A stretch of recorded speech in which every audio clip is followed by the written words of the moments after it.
Hello, Lizzie here, and today I'm going to show you how to make zip tabs and how to pop them onto your zip ready for making, say, a pouch. So the first thing you need to do is to cut your zip tabs. Now in this instance I've got them 2.5 inches by 2. Now this is going to be a lot wider than the zip, so if I bring the zip in you'll see that that's a lot wider. So this is the 2 inches here. And then it's the 2.5 inches going across the other side, so the width is that way. So the first thing you're going to do is fold this in half, so you get a nice crease there, and then you're going to fold under 1/4 inch each side. Now that means that my zip tab is actually quite big.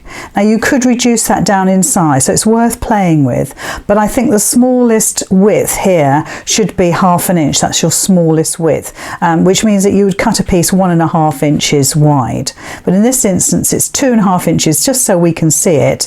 And then you're going to place this your zip inside that tab, and now I only ever place my zip 1/4 inch in, so if you can see that zip is sitting 1/4 inch in on that fold line that I've previously made. You can see that there.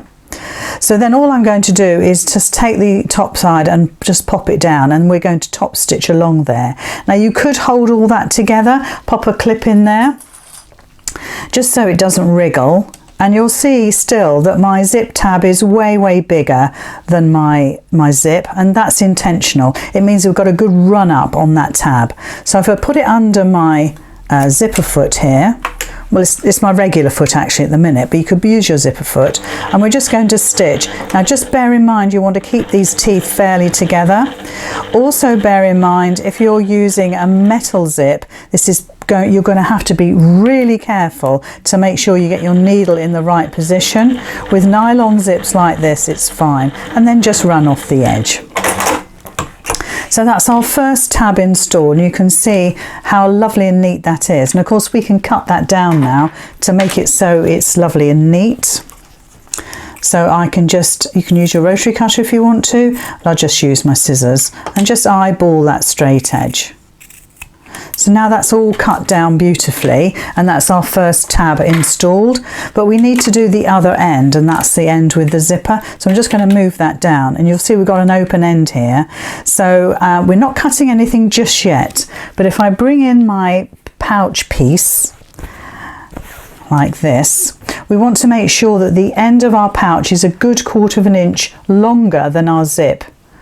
So if we come along here, you can see that obviously the zip is far too long. I need to cut that, and also I need to make sure that my tab is going to be 1/4 inch in from the end. So that means I'm going to cut my zip just here 1/4 inch in, so the teeth sit nicely inside my little zip tab there. So all I'm going to do is I'll bring this down here and just line this up, and you can measure all this so you can accurately do it. I'm just going to bring my pen in, and I'm literally going to draw a line here, and that's where I'm going to cut my zip. So just pop that to one side. Now you can use your paper scissors or your kitchen scissors to do this, and this is by far the most simplest way and easy way to install a zip and a tab. So now what we're going to do is just place, as we did before, we're just going to place our zip ends inside the tab just 1/4 inch, and just put the top over, and again we can put a clip there just to hold it, and if it doesn't quite meet, just push that over a little bit, get your clip in there and clip all those layers together. There you go. And as you stitch it you're going to bring those teeth together. So we'll pop it under the foot again.